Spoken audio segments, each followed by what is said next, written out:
नमस्कार दर्शक बंधु स्वागत करुच्ची आपण को आकाशवाणी ओडिया न्यूज चैनल को आमको सपोर्ट करने आम चैनल को सब्सक्राइब करूँ और मतामत कमेंट और लाइक करूँ जदि भिडियोटी आपन को भल लगुच शेयर करने को भूलु ना।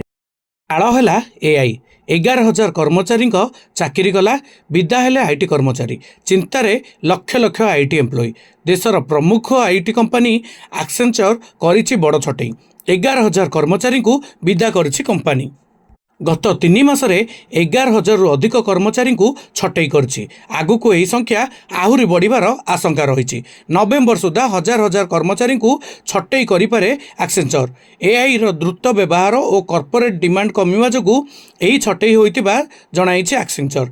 एहा सह कंपनी एक बड़ रिस्ट्रक्चरिंग प्रोग्राम उपर काम करछि जेउथि पई प्राय $865 मिलियन खर्च हेउछि। एक्सेंचर सफा सफा कहिछि जदि कर्मचारी माने एआई व्यवहार शिखी रिस्किल हेबेनी अथवा एआई दौड़े निजक खाप खुआई पारे ताहले आग को अधिक छटई करा जिवो।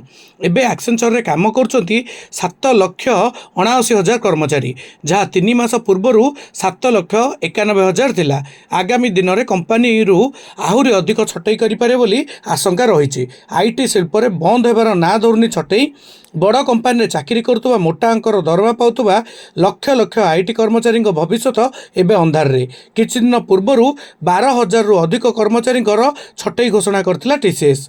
एबे देखिबा आगकू परिस्थिति कौन होउछि आईटी कर्मचारी।